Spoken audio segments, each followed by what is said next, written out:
welcome to another episode of the GSMC Wrestling Laureate Podcast, brought to you by the GSMC Sports Network. I'm your favorite wrestling fan here, Eric Rodriguez, every Monday night live around like 8 p.m. Gotta be honest, I did run into some heavy traffic. Also, my OBS decided to crash, so then I had to reboot it. And and now here we are. Hopefully, you guys had a great weekend. We have an amazing weekend or week of wrestling ahead of us. So let's not just live in the past. Let's go ahead and move on into the future. A couple other sports things. Obviously, I kind of love to touch on other sports while I kind of have y'all here. It kind of sucks. Jason Tatum goes down with an injury. The Boston Celtics are eliminated from the Eastern Conference playoffs. But I'm happy for the Knicks. I feel like all in all, even if Jason Tatum, went down, I felt like the Knicks were a better team. They were more hungry. And, Boston, and I'm not trying to create this discourse or anything like that. But last year, they kind of did get lucky with some injuries and stuff like that. But that's neither here nor there. Wolves going up against the Oklahoma City Thunder. Mid-season, I didn't say it out loud. I should have. I would have sounded like a genius. I called it. I knew that these two teams, I feel like these NBA playoffs are like a passing of the torch, so to speak. Like you have, Halliburton, you have Brunson, you have, SGA, you have, God, what's his name? Why am I thinking Wiggins? No, he's not Wiggins. But anyways, Ant from the Timberwolves. Anthony Edwards. Sorry, excuse me. Four guys that are definitely going to be the face of the league once when Steph Curry, LeBron James definitely retire. I can go ahead and make another prediction. I feel like I don't think LeBron James and Steph Curry are ever going to win another ring.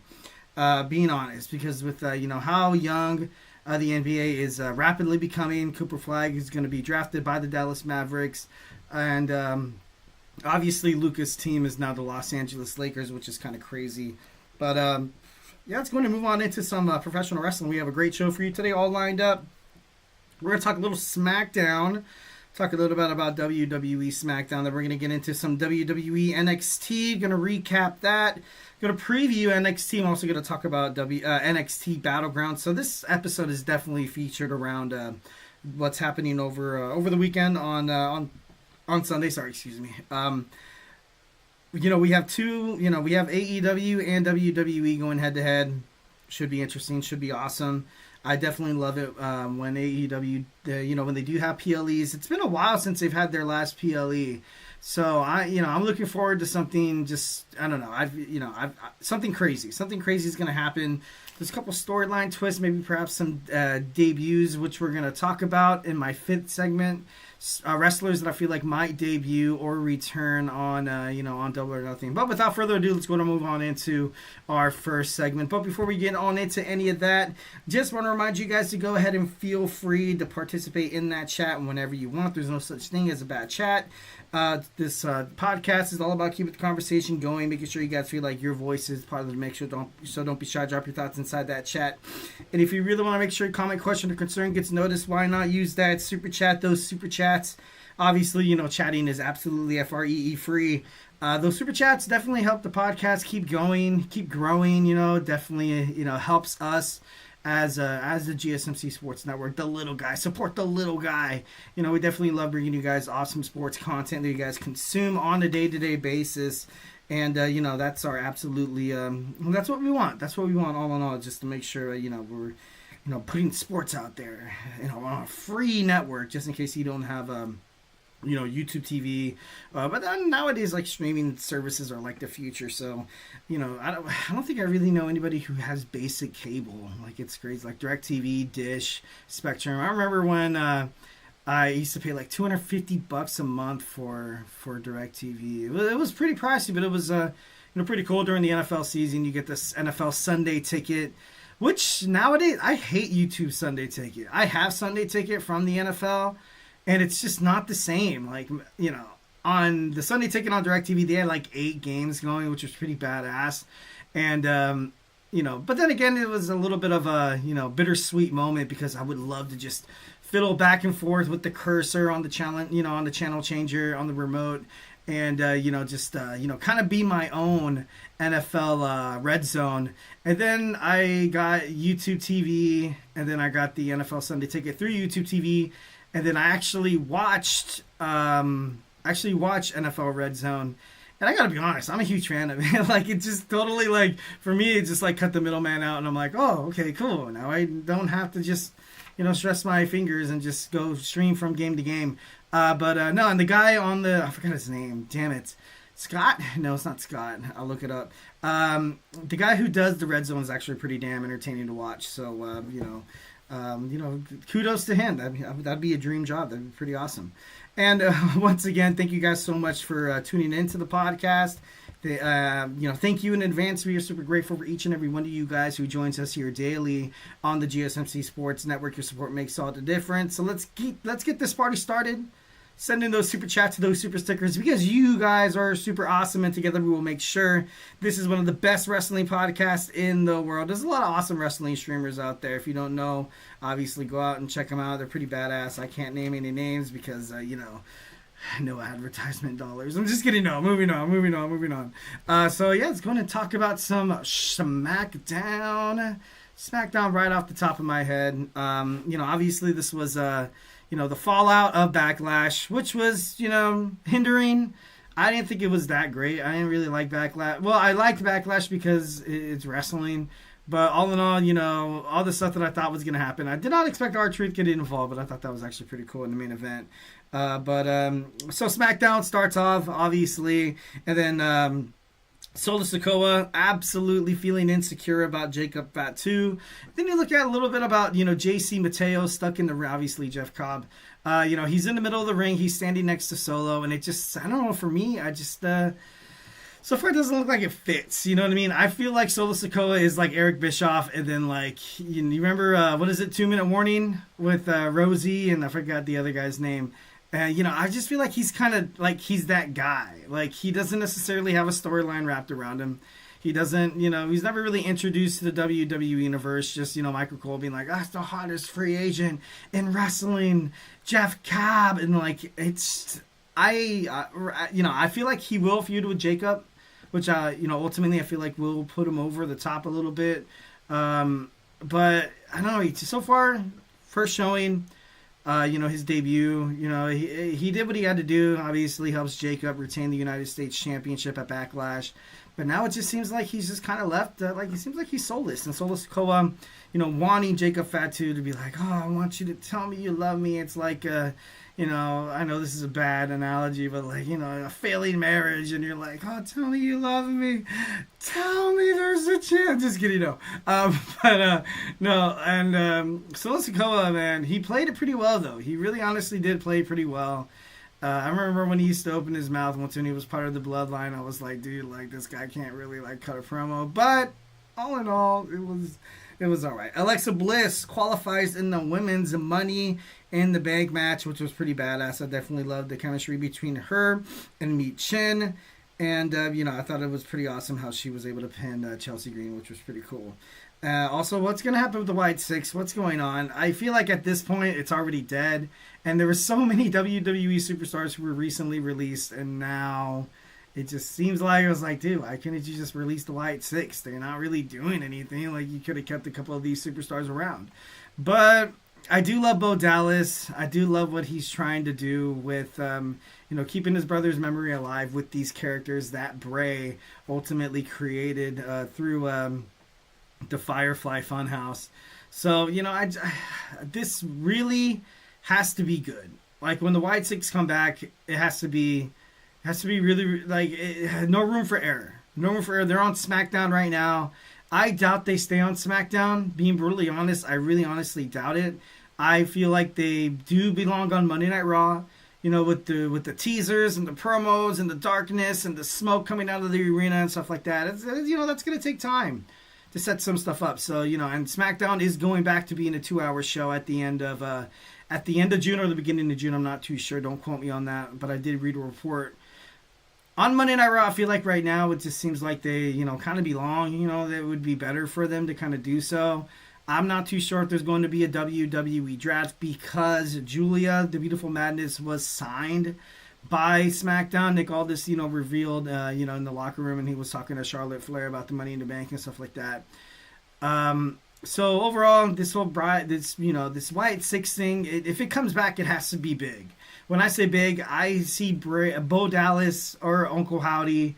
I see them, kind of holding the belt by hostage and kind of like, do they come back as heels?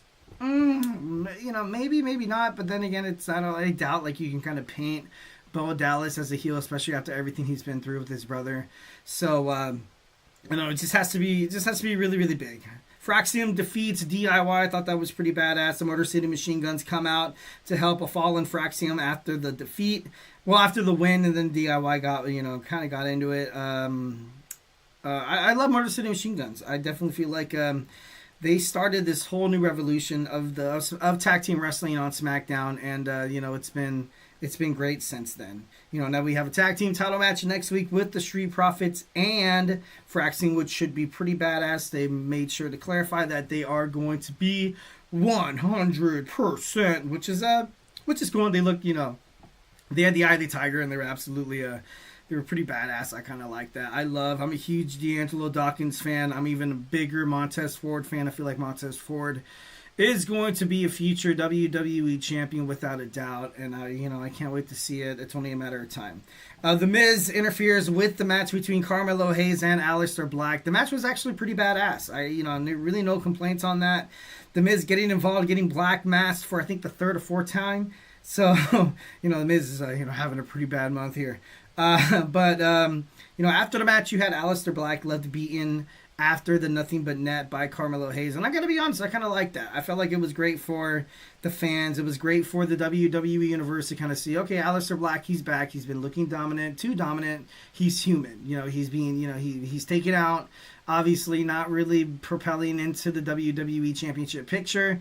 Most likely going to go after the United States Championship, but after like the build-up of Jacob Fatu that the WWE is doing, I doubt that they're going to take the belt off him. I feel like it'll be better like if it's kind of like a Band-Aid approach where you kind of rip it off and and then it'll bleed and stuff like that. But if you have Jacob Fatu having a decent reign, kind of like a Nia Jax title reign, and it just goes south, you kind of think of the ultimate potential that could have happened for Jacob, but then you could also think about it would be better for the United States Championship title picture if it wasn't on Fatu, if the title wasn't on Jacob, and then you have Solo Sikoa costing the match. I feel like Solo Sikoa will ultimately backstab Jacob Fatu. I feel like it'll be at SummerSlam. It's only a matter of time. It'd be crazy if Solo wins the Money in the Bank and then he cashes in on Jacob, which would be stupid, which would never happen. But I don't know. Or Solo Sikoa cashes in, he wins, and then he gets the belt. That'd be pretty interesting. But ultimately, all Jacob really had was the Ulufala. And the moment that Roman Reigns won it back, it was kind of like, who cares? Like, absolutely everybody forgot about it. It was insane. So speaking of Solo Sikoa defeats Jimmy Uso and Rey Fenix in a triple threat match to secure his spot in the Money in the Bank men's ladder match coming up in June. Jeff Cobb or JC Mateo defeats the LA Knight. Tiffany Stratton defeats Nia Jax. It was kind of crazy how Nia Jax, she kicked out of the prettiest moonsault ever, and nobody's ever done it before. And I feel like, the way they were saying it and the way they hyped it up, I felt like overall they were kind of like, all right, let's kind of, let's distract the audience that, Nia Jax could easily probably defeat Tiffany Stratton. And let's have this, this is her winning the WWE Championship, kicking out of a move that's never been kicked out of. And it's so glorious. It's so awesome. It's better than the WWE Women's Championship. And, the way, I love Joe Tessitore. I do. And I love Wade Barrett. But it was kind of blown out of proportion there. And I feel like it was overall to compensate for the fact that Nia Jax wasn't going to win. And, but, it is what it is, and also we have Damian Priest and Drew McIntyre headed into a steel cage match at Saturday night's main event. All good stuff coming, all great stuff coming. Obviously not this Saturday, but the next we will see Saturday night's main event. Okay, so without further ado, we talked about SmackDown. Now we're going to talk about some WWE NXT. So grab your favorite snack, grab your favorite ice cold beverage, and join me here in about 25 seconds. So hey, do not go anywhere. I feel like I'm losing my mind. Is everybody in the world blind? Please, Lord, give me a sign, a sign. I feel like I'm losing my mind. Is everybody in the world blind? Please, Lord, give me a sign, a sign. I wanna be the greatest. Everybody on the fake shit. I look around and feel like everybody is the fakest. I make this every day and I'm impatient, hoping one day I blow up from the basement. Statement, the top is so vacant. I don't hear shit that I think is amazing. Waiting for my day when I'm playing sold out shows for 1,000 faces. Hey, give me that crown, get in my way and to be put down. It ain't your place, all this my town. If I want that shit, then I'll get it right now. I'm losing it, the noose it fits. I'm losing shit, a stupid myth. You choose to live or choose to dip. You choose to fight or lose your grip and lose a gift. I feel like I'm losing my mind. Is everybody in the world blind? Please, Lord, give me a sign, a sign. I feel like I'm losing my mind. Is everybody in the world blind?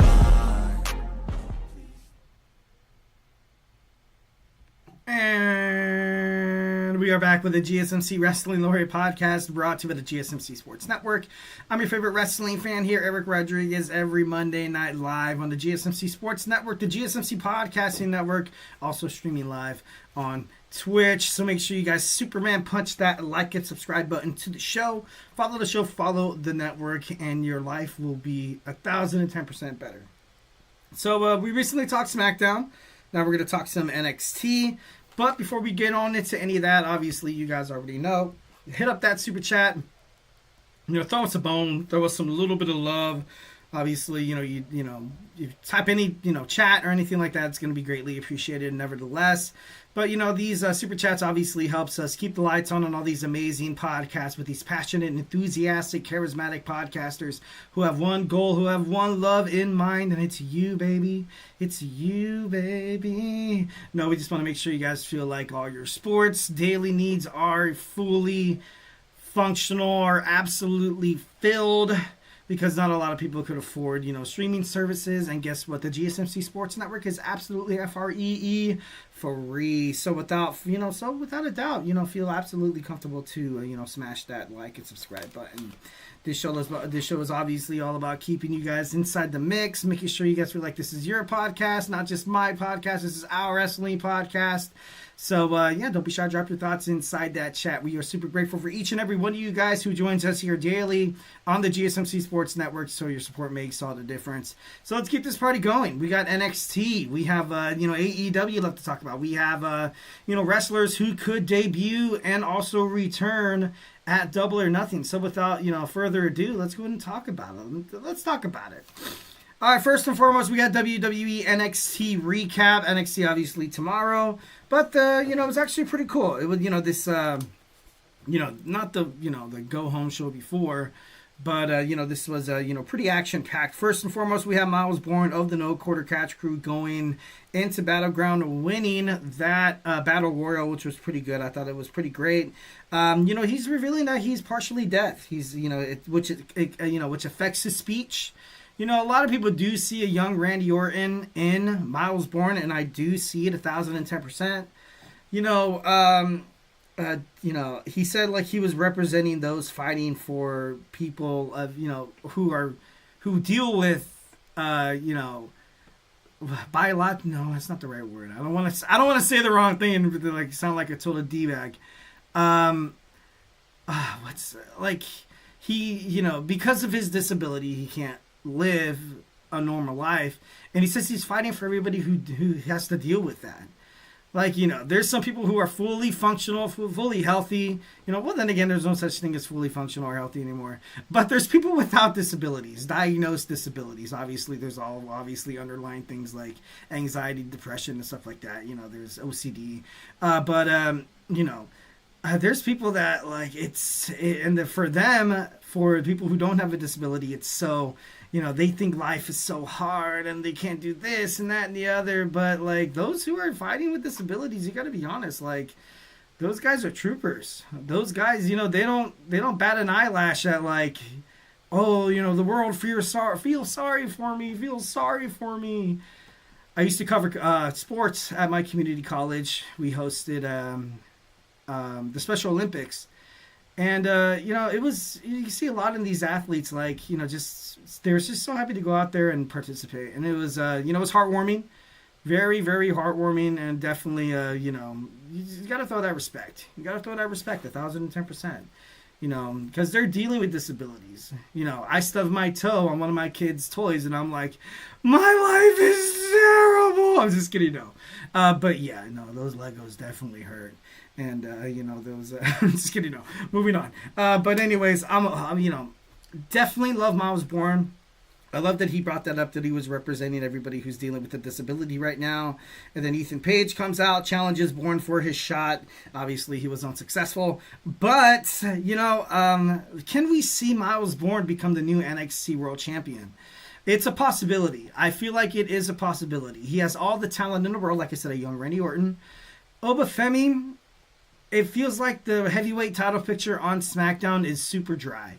Super dry, the same people over and over and over again. The United States Championship picture, the same people. Cody Rhodes hasn't been on SmackDown in a long time. John Cena, he just comes out and he flaunts the belt and then bam, that's it. I don't want to compare John Cena's retirement title run to like a Brock Lesnar, where he doesn't really he comes out, does a promo, he puts over the other guy and gets RKO'd or whatever, and then bam, that's it. He's good. But I don't know. Something needs to change. Something needs to change. There has to be a new flavor. There has to be a new flavor on SmackDown or Raw. Obviously, Jey Uso right now is so over with the fans. I doubt they're going to take the WWE World Heavyweight Championship off of him. So that just leaves the WWE Championship picture. John Cena is probably not going to lose it until his last... Then I don't want to say that. His last appearance will be Saturday night's main event in December. So mark your calendars for that. He revealed in an interview. But, maybe he drops the title earlier, then he has an actual, respectable match against somebody like Cody Rhodes or something. But I don't know. Like I said, something needs to change. I feel like whoever will win the men's Money in the Bank contract will cash in against Cena. I feel like that would be, more, substantial. I feel like that would be more ideal. But I don't know. It could happen. It could happen. Speaking of Obafemi, he took on Charlie Dempsey. Absolutely. He kicked his ass. I'm just kidding. No.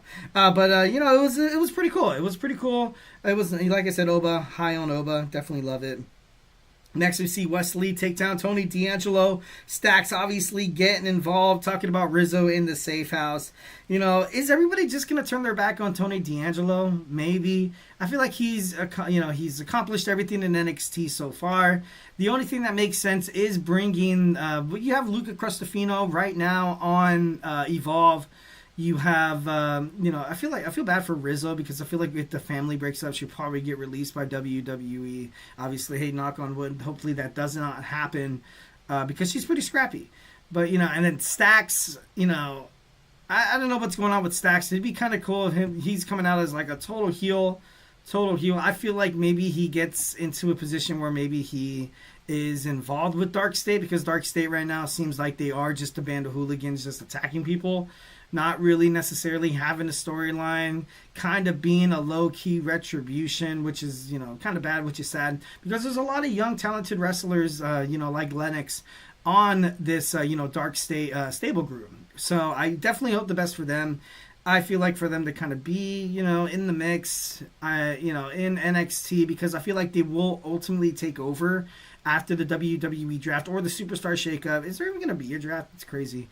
Once when Trick Williams is gone, once when, I feel like Joe Hendry will be signed to WWE Raw or SmackDown eventually. Oba, gone.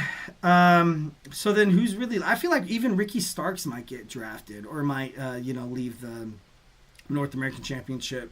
or maybe he loses the North American Championship on due to like a technicality or something like that, and then he perpetuates himself into the World Championship title picture, or he wins it eventually. You know what I mean? But I don't know. It's crazy. It's crazy. Next, I see Tatum Paxley. Tatum Paxley had a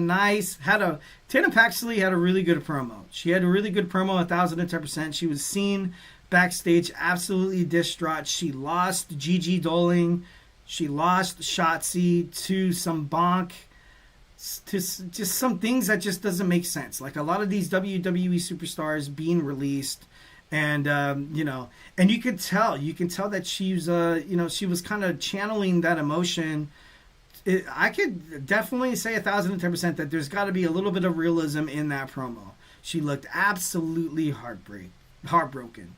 She looked absolutely left alone. She looked like she was left in this universe. They took everything from me kind of mentality.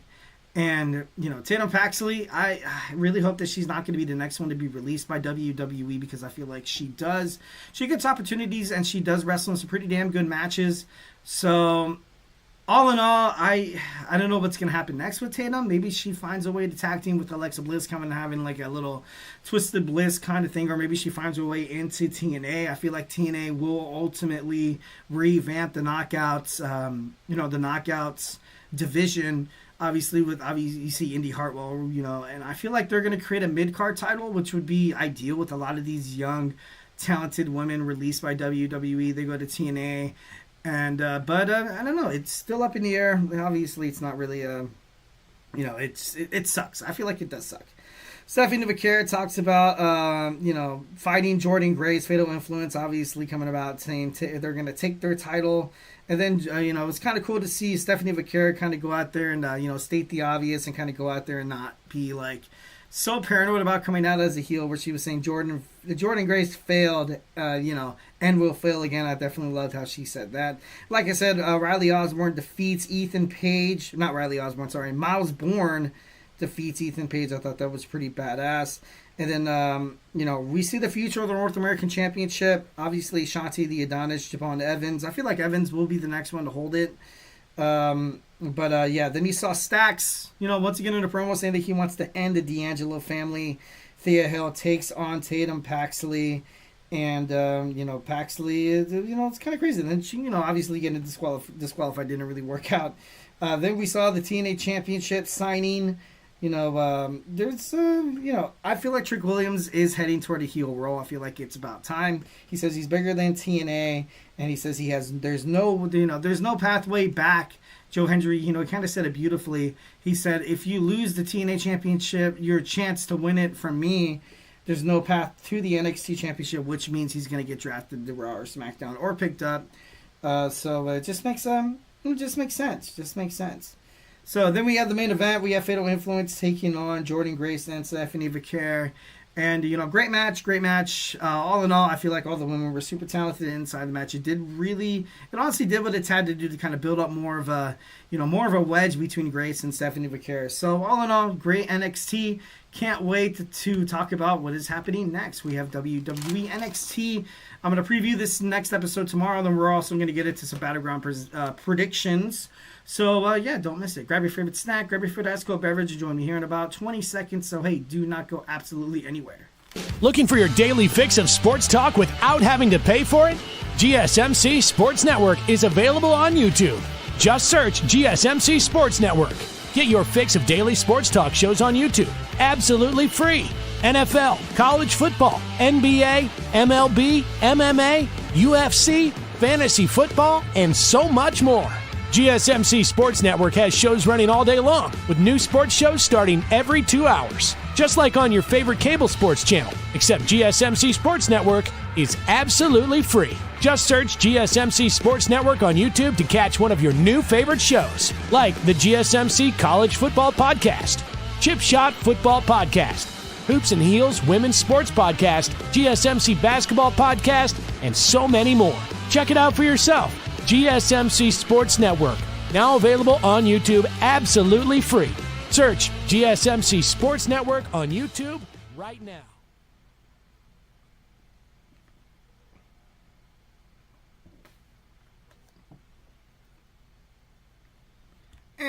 And we're back with the GSMC Wrestling Laureate Podcast, brought to you with the GSMC Sports Network.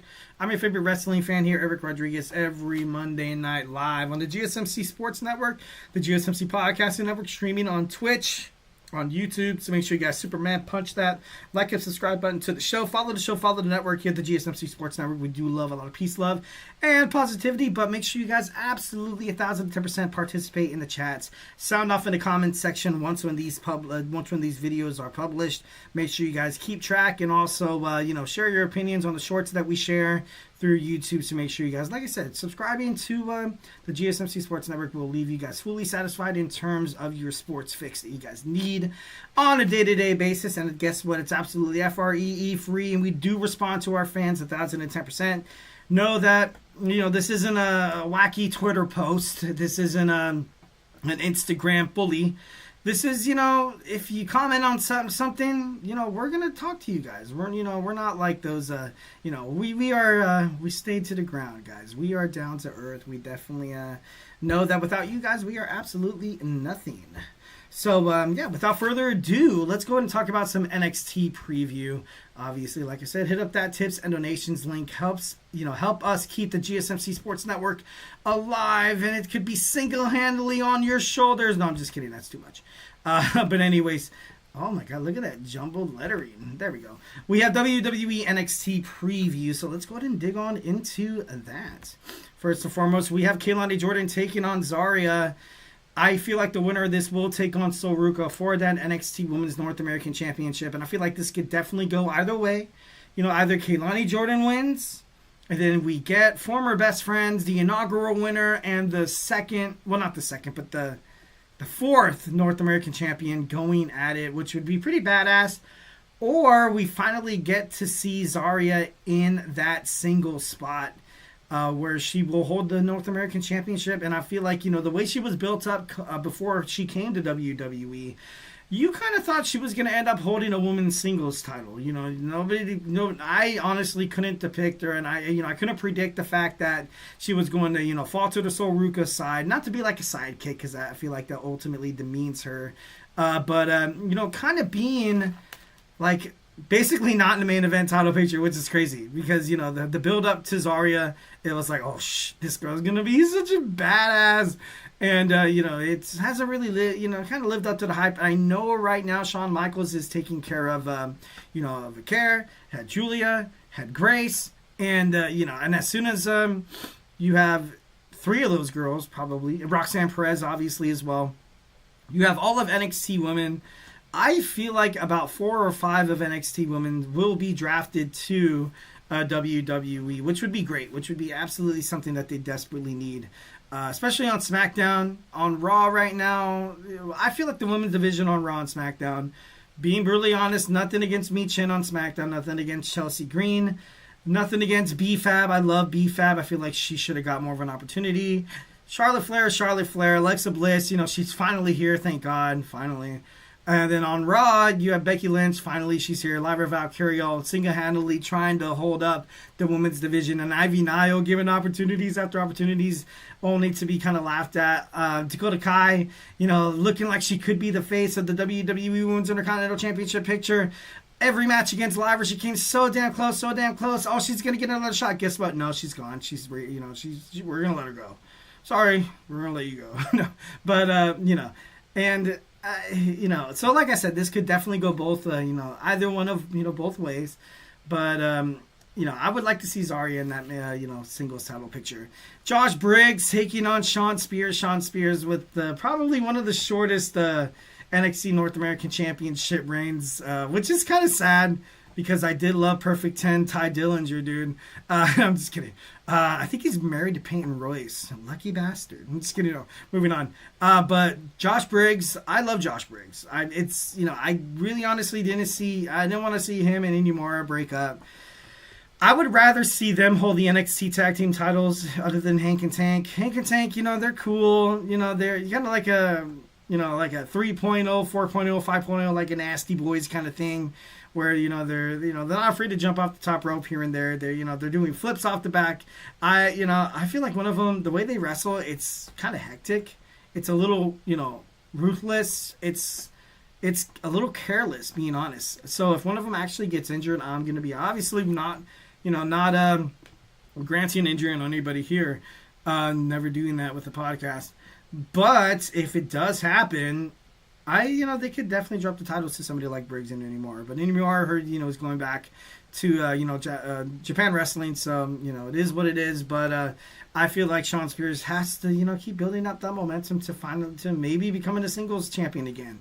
But as of right now, I don't really see it happening.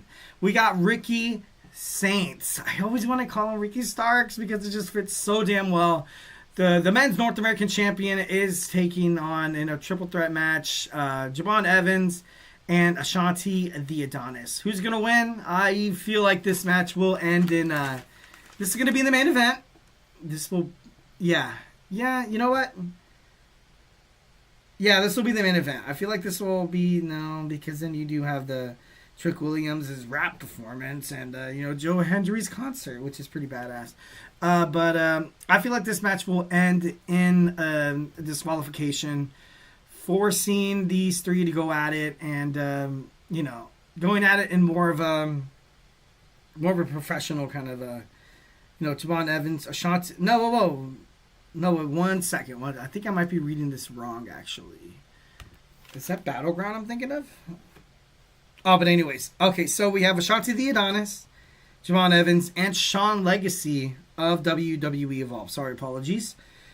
Is this like a number one contenders match? It feels like it can be. I would personally love to see Shawn Legacy win. I do love, Javon Evans and Ashanti the Adonis, but I feel like right now Shawn Legacy is he's ultimately, everybody knows that he's like the face of WWE Evolve. Swipe right, they're cool and all, or what are they called? I can't think of their stable. Oh no, it's gonna break my heart. I can't remember. No, not gonna even try. But anyways, Shawn Legacy would be pretty badass. I would love to see him in in that kind of in that picture. It'd be pretty cool. All right, next we have, if you guys want to check out Ricky Saints, Javon Evans, and Ashanti the Adonis one more time. Like I said, we do have Joe Hendry live in concert. We have Trick Williams' rap performance. Not too sure how cool that's going to be. If it is or if it isn't, it is what it is.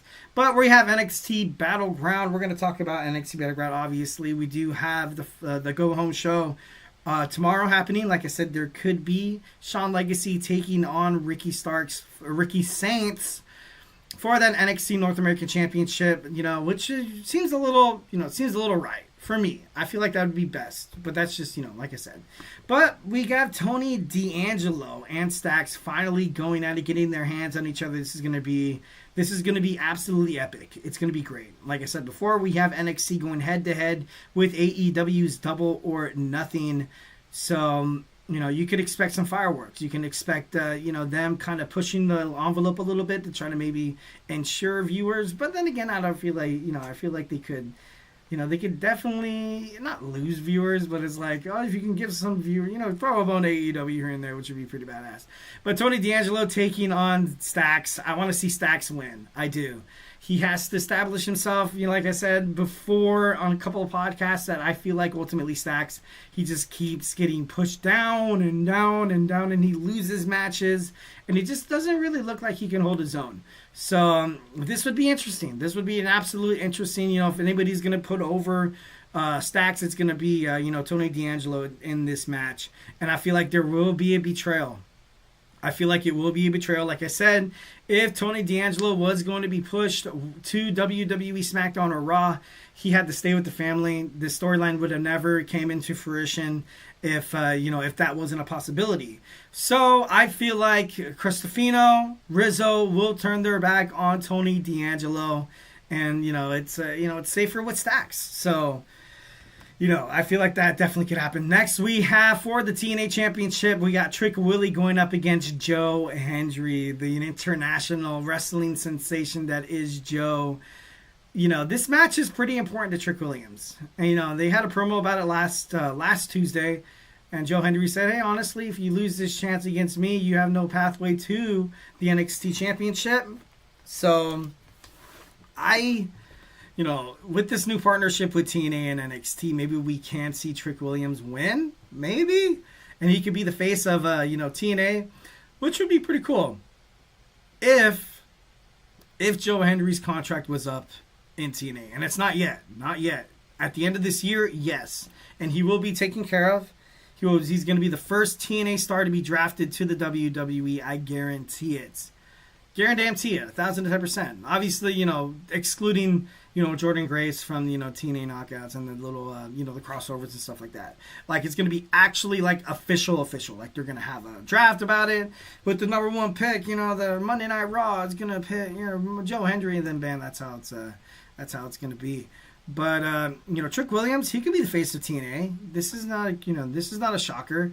But as of right now, it just makes no sense to kind of, slow down Joe Hendry's momentum. He's going to drop that title eventually, but it's not going to be against Trick Williams. Trick Williams, I feel like he's going to lose. But ultimately, he will win because he's going to get drafted to SmackDown or Raw. I would love to see Carmelo Hayes slap the crap out of The Miz and be like, you have done nothing for my career. I'm not going to roll with you. And then, bam, Trick Williams and him get back together for a tag team championship run because, SmackDown is very prominent in the tag team division. Needs a new heel face. DIY isn't really cutting it anymore.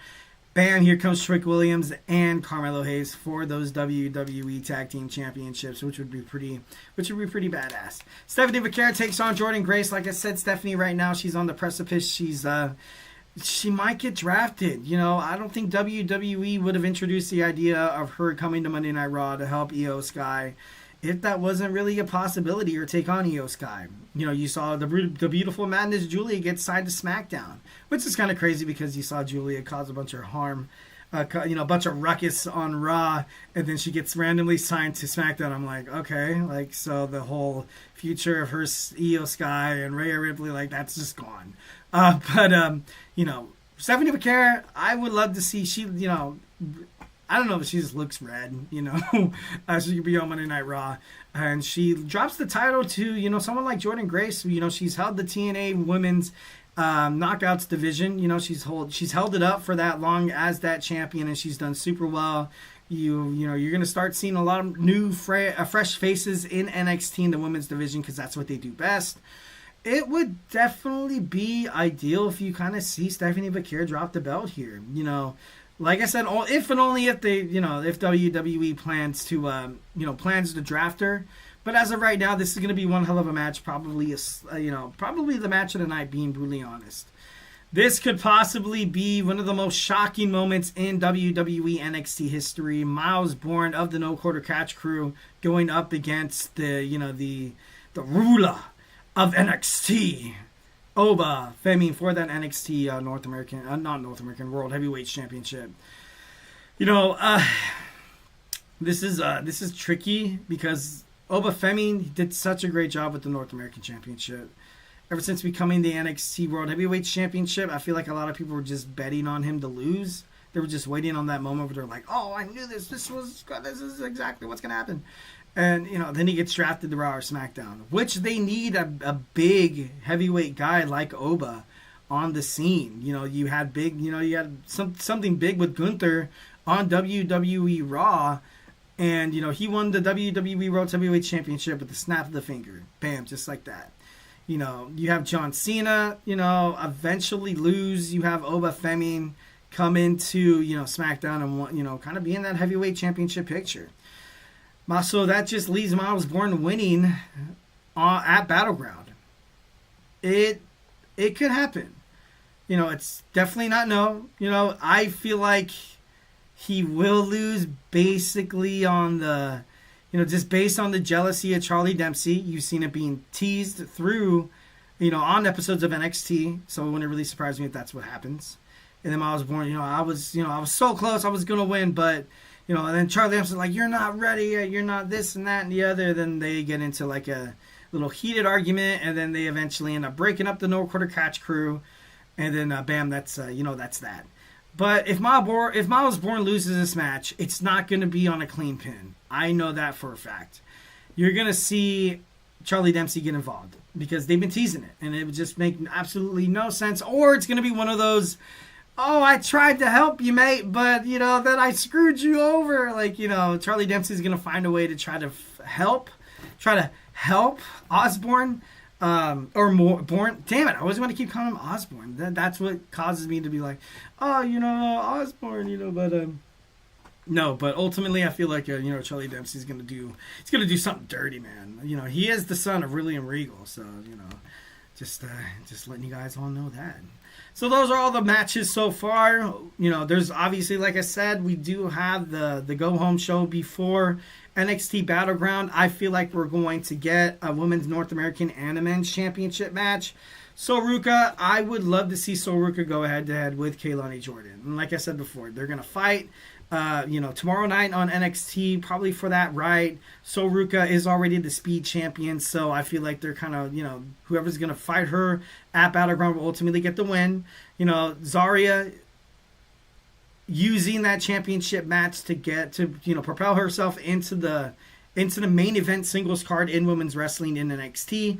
Kaylani Jordan winning the Women's North American Championship by, playing dirty, cheating, and winning that Battleground, which would be the year anniversary when she won the inaugural championship, and then thus, kind of pushing her into this heel role, which she needs to be in.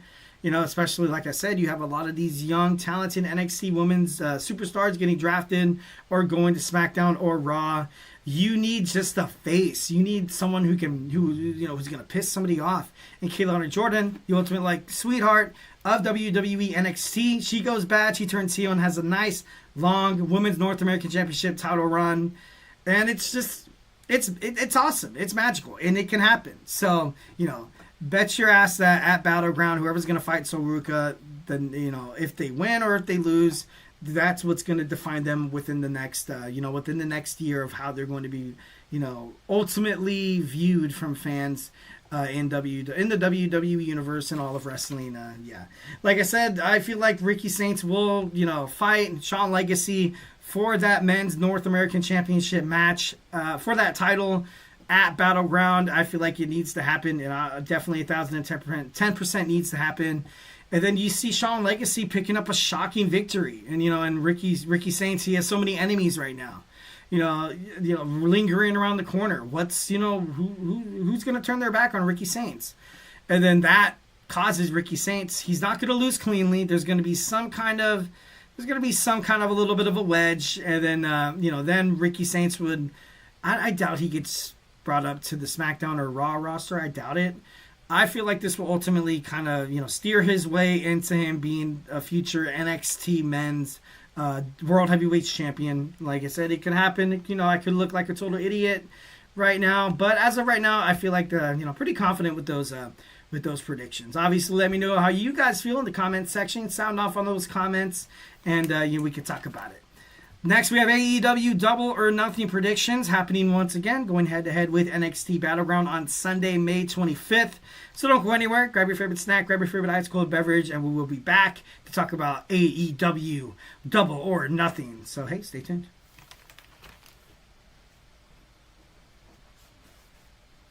For the best and latest podcasts available anywhere, go to the podcast app on your cell phone and type in GSMC.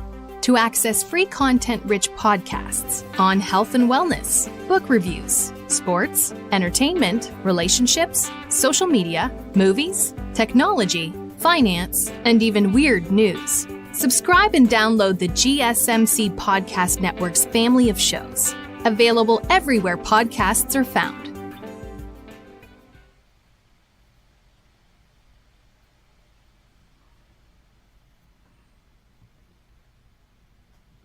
And we are back with the GSMC Wrestling Laureate Podcast, brought to you by the GSMC Sports Network.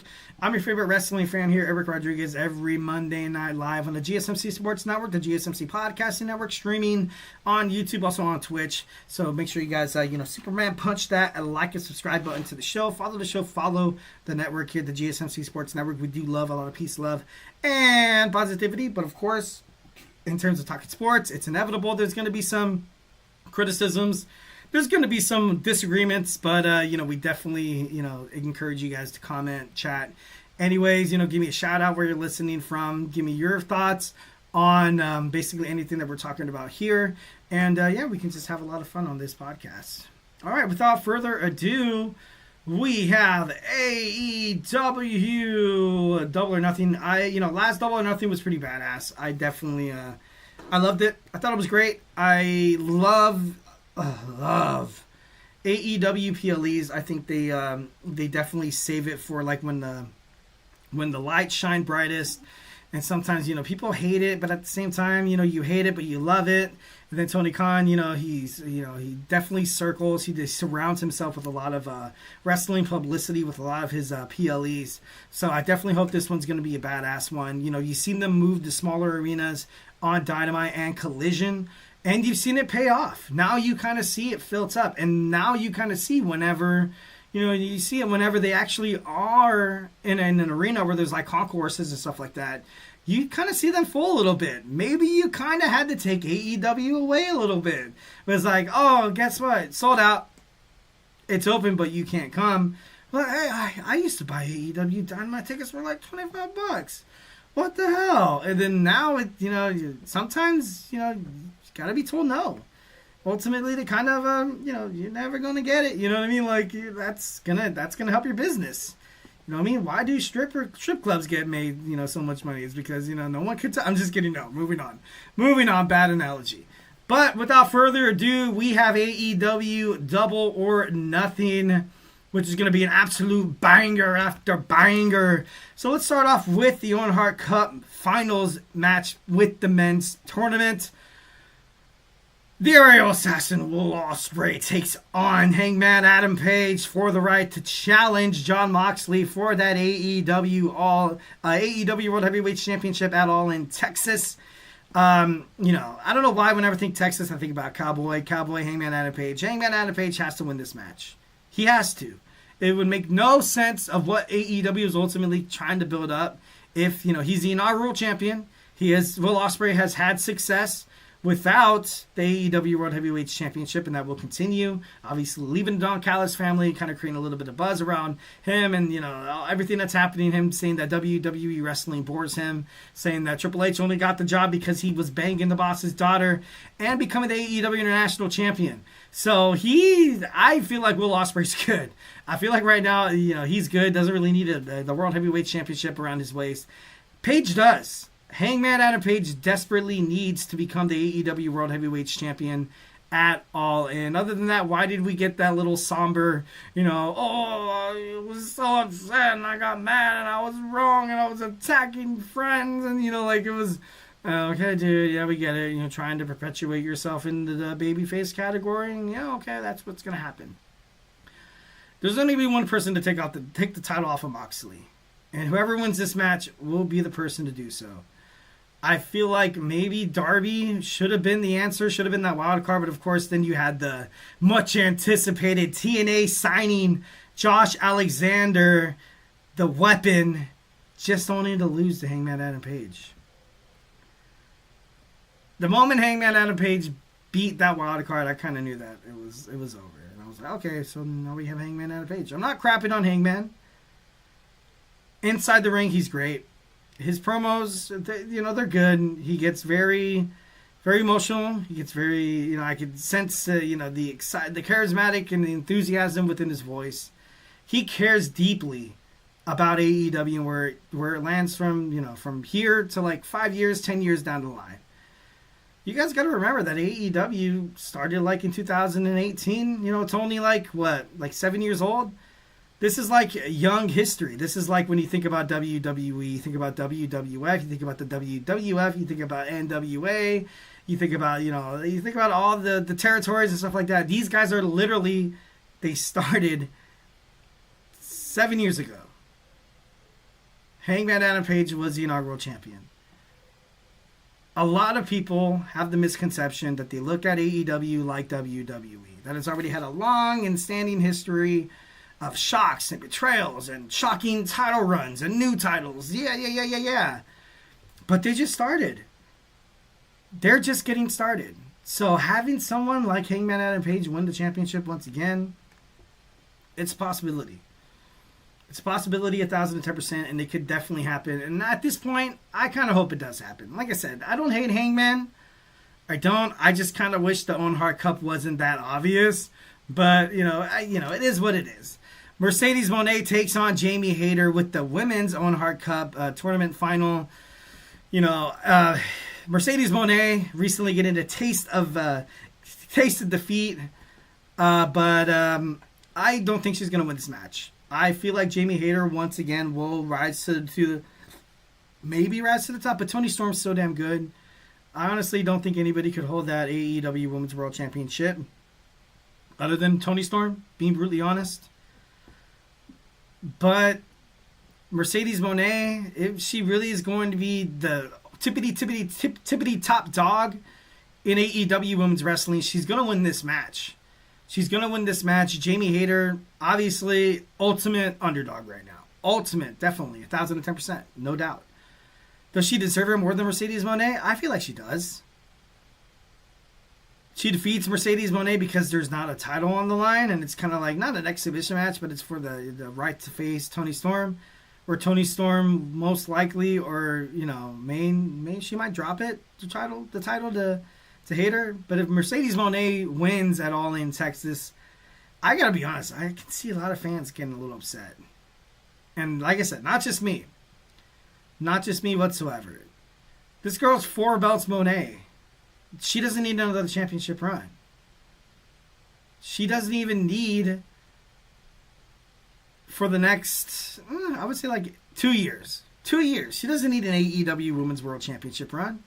She's good. She's already established her legacy in AEW.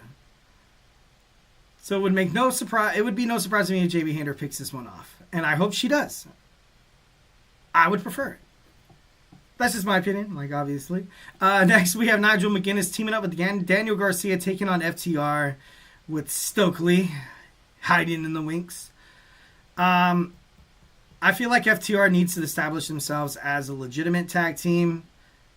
I know they've been around AEW for quite some time, but literally, what are they besides superstars on Collision, Saturday Night Collision, that arguably nobody watches? Something in the tag team division, obviously with the Hurt Business, I feel like it will change. I feel like maybe the Hurt Business will drop the tag team titles in their next defense, due to a betrayal from maybe MJF. Or just something shocking. And then maybe you see FTR get their hands on the titles. But as of right now, I don't really see FTR, maybe they can be Ring of Honor Tag Team Champions. Maybe that could work out. But Daniel Garcia teaming up with Nigel McGuinness, Daniel Garcia is a singles wrestler. Nigel McGuinness used to sit behind a desk for a long, long time, and now he's decided to get back into the ring. I feel like this is kind of an ultimate, kind of squash, not like a squash match, but maybe you might see a return from Cope, and I'm not saying a return because he got hurt pretty bad, but he finds a way to screw over FTR and be like, oh my God, look, Cope, because the AEW Double or Nothing, obviously it's it's themed around Las Vegas. You go out there thinking that you're going to you're gonna go from rags to riches, but then sometimes it ends in heartbreak. Or sometimes when you go in there and you're like, oh, I'm just going to chance my odds and, throw a quarter in the slot machine. Bam! You won $1 million. There's a lot of, different narratives that surround, kind of like a theme in an overall, pay-per-view or PLE, per se in terms of professional wrestling. So Double or Nothing kind of reminds me of, you're either going all in or you're going to be chewed out. You're going to be chewed up and spit out. And, maybe you have FTR go down that route. I feel like it would ultimately hurt their overall push. But, as of right now, I don't really see the hype of that tag team match, being brutally honest.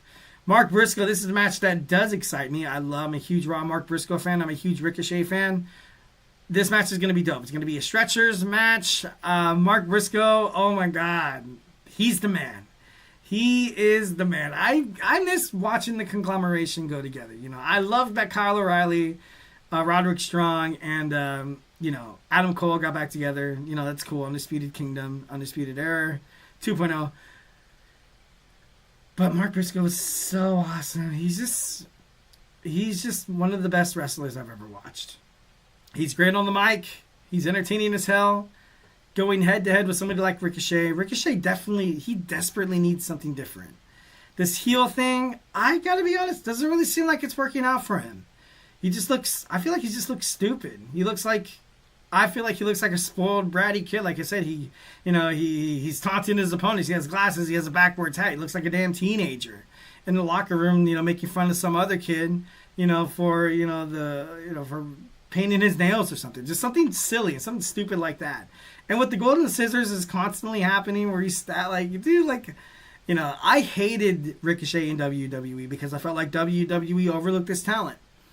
In AEW, they haven't per se looked over his talent, but his story bookings, I gotta be honest, has been absolutely egregious. It's been terrible. He doesn't look good at all. Like, he doesn't look like a competitor. He loses match after match after match. He talks so much crap. All this build up, just to be tossed to the side again like he was in WWE. I wanted to see Ricochet maybe like a Ring of Honor, like television championship kind of run. I feel like that fits him. But in AEW right now, and they had Kenny Omega win the AEW International Championship. Kazuchika Okada defends the AEW Continental Championship whenever he basically feels like it. And the TNT Championship, I gotta be honest, if Cope, Christian Cage, I feel like if those guys really aren't holding it, it's not really that prestigious, or you don't really care about it too much. Daniel Garcia, he did do a good job. But if you had Daniel Garcia drop the belt to Ricochet, I feel like that would have been pretty badass. It would have been great for his career. But now we're stuck with the narrative that Ricochet is stuck in the same BS that he's been stuck with ever since he signed with WWE. Talented, definitely could hold a championship. One of the most gifted guys inside the ring that I've ever seen in my life, and I've been a wrestling fan since I was like 6 years old. Still, nothing. Absolutely nothing. Which sucks. Next, we have Mina Shirakawa, the challenger, taking on Timeless Toni Storm for that AEW Women's World Championship. This match is going to be probably the best of the night. It's going to be the best of the night. Mina Shirakawa, I love myself some Mina Shirakawa, but she's not. It sucks, but I don't think she's going to win. Timeless Toni Storm, I feel like if she is going to drop the championship, it either has to be to the two women competing in the Owen Hart Cup, Jamie Hayter or Mercedes Moné. It would make no sense for somebody like Mina Shirakawa to come in and win the championship. If that was the case, I feel like maybe you should have gave Mina a short little title run when she fought Mariah May, but obviously that didn't come in fruition. But and so now we have these two amazing women going at it for the championship, and this is going to be one hell of a match. Whenever these girls go inside the squared circle, they give it their absolutely 1,010%. And, you can't help but to admire what Timeless Toni Storm is doing within the women's division in AEW. When Mina Shirakawa graces our presence as wrestling fans to All Elite Wrestling, it's good. She's backstage, she's talking, she's actually participating openly. She's very vibrant on social media. So she gets a lot of eyes, she gets the butts in the seats, but can she necessarily take on Toni Storm? Could it happen? Maybe not. But as of right now, I don't really see Toni Storm losing that. I don't really see her losing that belt. But it could definitely happen 1,010%. Not 1,010%. I give it maybe like a 35%, and that's being kind. Next, we have Anarchy in the Arena. No teams have been officially announced yet, which is kind of crazy. Which is a little crazy because it's literally like a week away. So that maybe makes me think that there's going to be like a surprise entrant. But I think it's 5-on-5, right? Is it like Blood and Guts? I think so, because last time you had the Elite, you had Okada, Jack Perry, the Young Bucks. Oh, damn it. There was one other guy, I think. No, I think, was it a 4-on-4? Where you had Darby, Bryan Danielson. Oh my God, I can't remember last year's Anarchy in the Arena. I really honestly can't. But no, this is going to be big. It's going to be super big. This is going to be one of the best matches of the night. Final, obviously, this is the main event. You know, this is going to be the main event, which is kind of BS. You know, but Team Swerve. Team Swerve, you obviously have Swerve teaming up with the Ops, Joe, Hobbs, Shibato.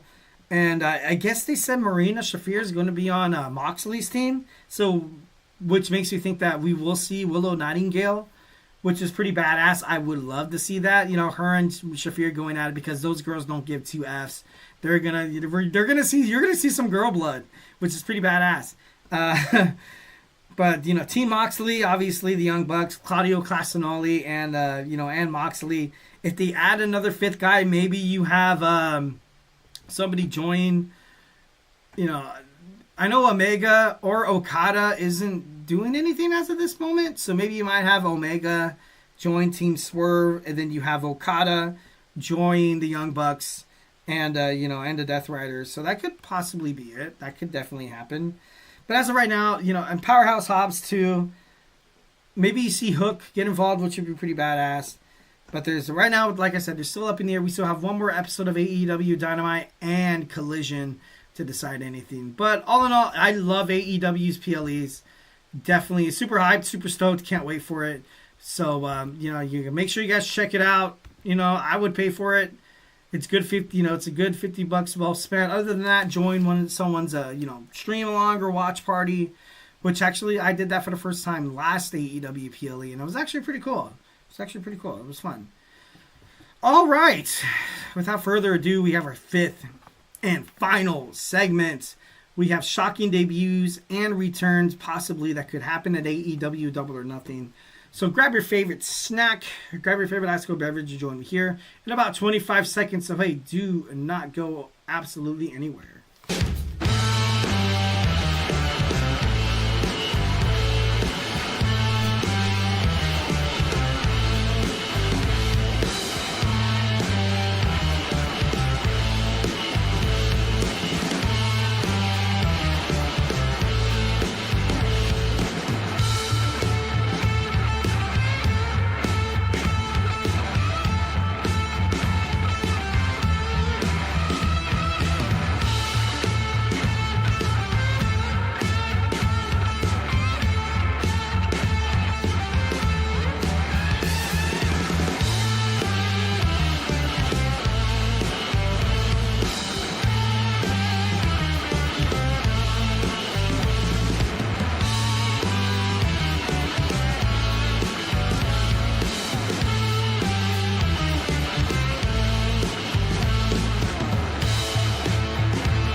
And we are back with the GSMC Wrestling Laureate Podcast, brought to you with the GSMC Sports Network.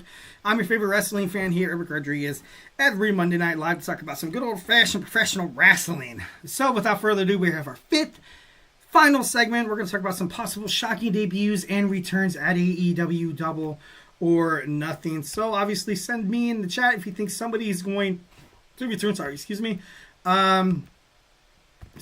let's talk about it. Let's talk about it. Like I said, AEW PLEs are actually pretty damn good. So I have really nothing bad to say about Tony Khan. Damn it. So I don't know. I always rush here after work, and then I'm super hungry, and then I shove my face with food, and then it just gets a little overwhelming at times. But anyways, AEW Double or Nothing, I'm super excited about. I was told from a friend at work that you can stream it live for free on a said thing, and I was like, dude, no way, no flipping way. And I'm not really excited to pay $50 for it because I feel like eventually AEW should stream their PLEs on HBO Max for free for subscribers, which would be great, which would be amazing. But, are we going to get what we want? Probably not, which sucks. But then again, hey, you got to run a business, right? So why complain about it? Last AEW Double or Nothing, we saw the return of Maxwell Jacob Friedman, which was pretty badass. So, when MJF showed up, it was pretty cool. I was super excited about it, and so it makes me think who's going to be the next one to return. Cedric Alexander returning to help the Hurt Syndicate. Maybe that could happen. I feel like there will be an AEW World, tag team title match being made on either Dynamite or Collision. It could happen, but don't rule out Cedric Alexander joining the Hurt Syndicate because obviously, the Hurt Business from WWE. MJF, not really a guy who plays third or fourth or even fifth fiddle to anybody like Shelton Benjamin and Bobby Lashley and Montel Vontatis Porter. Like, he's not that guy. So something is going to happen. Cedric Alexander is going to get involved and then, probably kick out MJF. MJF's going to get super pissed. Bobby Lashley will ultimately probably, relinquish that AEW World Tag Team Championship to Cedric Alexander and then have him and Benjamin go at it in the tag team division and then be like, I'm announcing myself, going after the AEW World Championship. Then you have an AEW World Championship Casino Battle Royal happen at AEW Double or Nothing where you see Bobby Lashley win.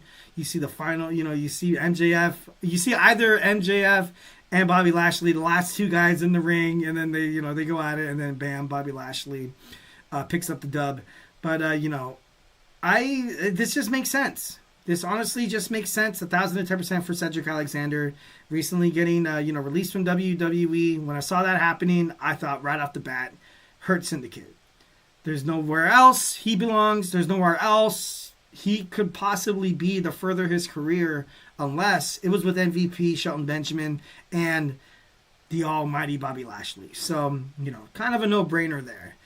We have returns. We have Hook. We have Hook returning possibly to help, to help the Ops during the Anarchy in the Arena match. Or you have him help out the Death Riders. Pac injured, Wheeler Yuta injured. The Death Rider storyline going being a little vague. Then you have Hook come in, Taz, he even said it on commentary. He was like, hey, look, when Hook comes back, he's going to do what he thinks is right, and that was very vague.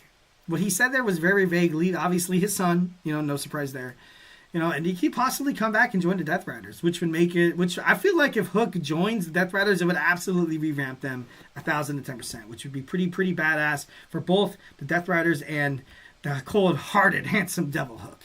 Eddie Kingston. Where the hell is Eddie Kingston, man? He's been gone for so damn long after dropping the title to Okada.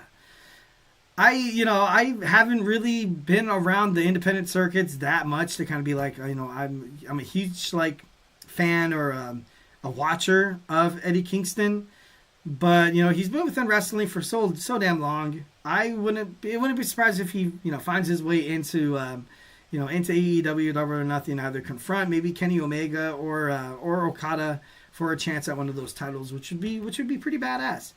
Luke Gallows and Carl Anderson debut in AEW. This could definitely this could happen. They fought the Hurt Business already. You have the Hurt Business feeling pretty good, sipping champagne out in the middle of the ring, and then bam, out of nowhere you hear the what is it? Oh God. Too sweet. Damn it, I can't think of that gang. Oh, the Bullet Club. Damn it. My brain's not working today. Then you have the Bullet Club come together, and then that would be pretty badass. That would be pretty cool. And then you saw that up against the Guns would be pretty badass. Private Party, they would fit in the tag team division. FTR, they would fit in the tag team division like one of them round pegs, But it is what it is. I feel like I want to see a lot of these released WWE superstars make their way to AEW, but that's just me. Obviously, I love flirting with the idea that we could see the possibility of someone like Isla Dawn going into the women's division on either Ring of Honor or either Ring of Honor or AEW, which would be pretty badass. I would love to see. She was great inside the ring. Maybe we need somebody like another minion for Athena. Kind of replace Billy Starks there. It could definitely happen. Cora Jade, she's on her way into the independent wrestling circuits, and definitely not definitely not using this as an ad or a plug or anything like that, but she has announced that she is going to open up an OnlyFans or something like that, which is crazy. But if you think about the style that AEW has, like, you have Toni Storm talking about sexual innuendos and, talking about, beating the crap out, obviously not the crap, but beating the something off, woman appendage off of somebody, So obviously Tony Khan doesn't really care about what the women really kind of like push the envelope and stuff like that, which kind of leaves them more open for freedom, like someone like Cora Jade could definitely, wrestle in somewhere like New Japan Professional Wrestling, Ring of Honor, the CMLL, a lot of other independent wrestling circuits that she could definitely find herself, on. And then, just think about it. Like, she comes out and she confronts, Toni Storm. That would be pretty badass, because Cora Jade, she wasn't bad in WWE whatsoever. Just, kind of drew a short straw there. It's kind of time for her to move on, for WWE to move on. I feel like this breakup kind of happened at the perfect time for both of these guys. So, really kind of interesting to see. And if Tony Khan, signs Cora Jade, it'd be awesome. Also, if he signs this young, talented, amazing wrestler as well, Jakara Jackson, I feel like this would be great. She belongs in somewhere where she could be like the overall, I would love Ring of Honor television champion. Random, Athena comes out, open challenge. She's held that championship for so damn long. There has to be somebody new. There has to be. There just has to. Maybe it happens at Death Before Dishonor. Not too sure. But Jakara Jackson coming to AEW, Ring of Honor. Like, come on. That's just awesome. Giovanni Vinci, coming to AEW. Could happen. It could happen. Maybe he finds himself within the TNT Championship division, Ring of Honor Television Championship. Or hey, maybe in the Ring of Honor World Heavyweight Championship picture. Maybe he comes in, has his own little stable of foreign people, like kind of like Gunther had Ludwig Kaiser in him. That could happen. That'd be pretty cool. But I want to see this guy do something. His time in WWE was so bonk. It was so wonky. It was so stupid. It felt like he was like buried after lose Apollo Crews. Nothing against Apollo Crews, but like you can't help but to think that maybe like he did something bad, and then had those in his debut, singles debut in WWE, only to lose like in embarrassing fashion or something like that. You know what I mean? So it makes me think that maybe there was something behind the scenes there. Christopher Daniels comes back to screw over Hangman Adam Page, and Will Ospreay wins the championship, the Owen Hart Cup. This could happen as well, possibilities, but it seems like overall that Hangman is heading toward like a babyface role and becoming the new AEW World Heavyweight Championship. So maybe that that idea is no good. And of course, he got done with his Mount Everest climb, which is crazy. I think he's the first ever wrestler to climb Mount Everest, which is pretty badass. Wouldn't really surprise me that Darby Allin, someone that crazy guy, would decide to do. So, and ultimately I thought the wild card during the Owen Hart Cup was going to be Darby, but it was Josh Alexander. So I feel like the only person to dethrone Jon Moxley at this point would have to be Hangman Adam Page during the Anarchy in the Arena match. He was there last year. He was left hanging upside down, which was pretty crazy. But he makes his way into Double or Nothing to once again be a thorn in the side of the Young Bucks, which would be so badass. And once again, confronting Jon Moxley for taking his spot. He did defeat Darby Allin to become the number one contender to eventually defeat Bryan Danielson for that AEW World Heavyweight Championship. So, kind of like poetic justice a little bit there. Would see Darby Allin returning to AEW to screw over all the guys that screwed him over. Obviously, you do have Swerve Strickland on the other side, but that's just old news. That's old news, man. That's old banter. All right, guys. So hey, that's it for me tonight talking professional wrestling. Hope you guys had a great time watching the podcast. Like I said, always remember to Superman punch that like and subscribe button to the show. Follow the show. Follow the network. Follow us on Twitter /X, Instagram, TikTok, Facebook for more content and updates. And if I haven't a major wrestling fan by now, we have a awesome podcast just coming out from the GSMC Sports. It's going to be the GSMC Sports Podcast with a lot of gifted, talented podcasters collaborating to make one badass super show. So make sure you guys don't miss being a part of that. And actually, this is probably the perfect time to bid you guys adieu. Next Monday is actually going to be my last show as your GSMC Wrestling Laureate.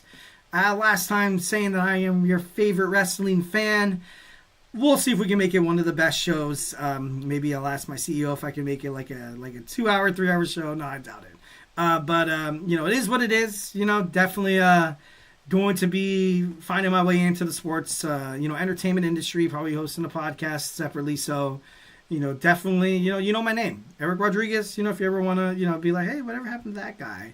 Definitely follow me on socials and stuff like that. But as of right now, my last show next Monday. Stay tuned, mark it on your calendar, and we'll have some fun for the last time. So, like I said, hopefully you guys loved the podcast. Hopefully you guys are having an amazing week, had a great weekend with your loved ones.